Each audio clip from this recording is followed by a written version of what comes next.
the government is warning far-right extremism is rising. Whatever new forms it's taking, the potential for racist views to spread could have serious implications for our country. We wanted to understand the grievances of a small group of women in Sunderland who are behind a new campaign and scrutinise claims that they're being used by the far right. They're called Justice for Women and Children. They say they want safer streets, better treatment of sexual assault victims and an end to cover-ups of grooming gangs. They say they aren't racist, and in amongst their posts they have asked contributors to refrain from racist comments. Well, Justice for Women and Children is the first far-right group to really come centre stage. It's led by women and it has women's voices, but the messages are exactly the same. It comes out of the far right. This fuels this paranoid idea that overwhelmingly people are conspiring to allow Muslims to rape women in this country. An agenda to prey on the fears of people, to inflate worries, and to try and get them to buy into their fear of the other. It's always stranger danger, we can blame everything on them. Entirely the wrong message, and I will absolutely say that that's not true. It's not certainly true to say that it's only caused by a certain section of society depending on the colour of their skin. I mean, they say they're not saying that. Well, they can say what they say. I'm giving you my answer on it. That is once again inflammatory and deliberate in my view.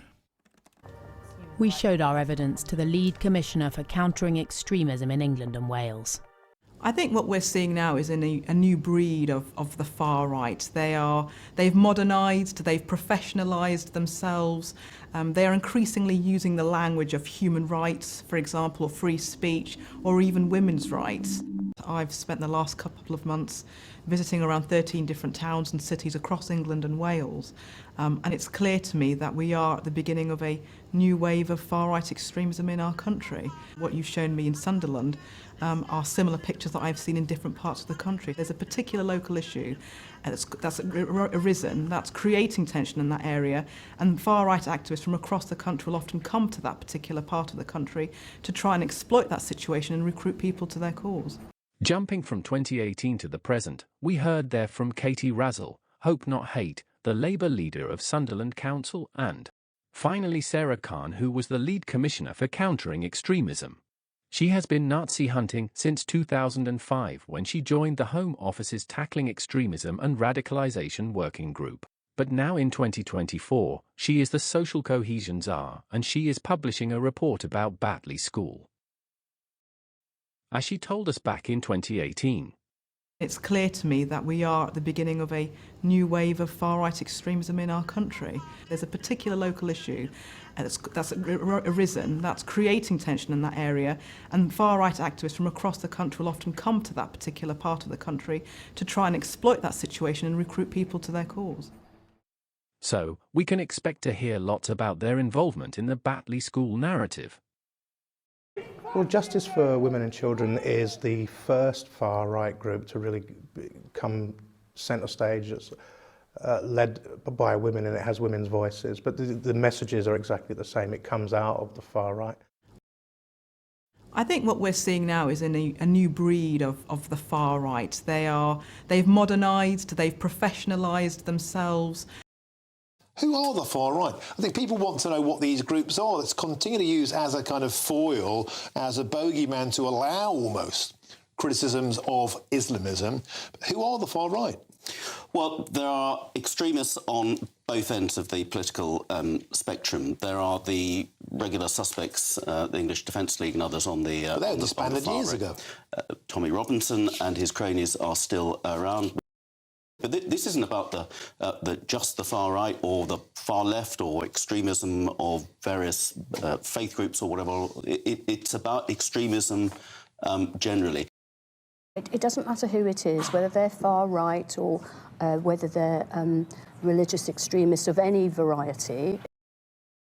Whether it's people who are white fundamentalists, the people there, the rise of the extreme right, to terrorists coming across. We've faced many threats. It was the extreme right that tragically robbed us of somebody who had a great future in this house.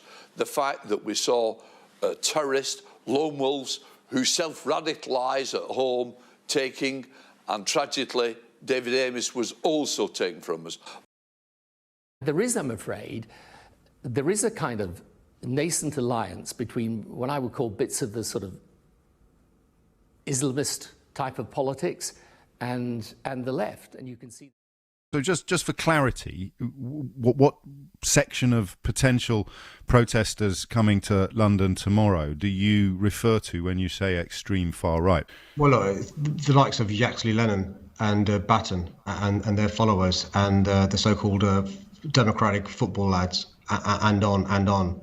You don't get elected into office in Dewsbury and Batley unless you nurture a particular part of the voting community.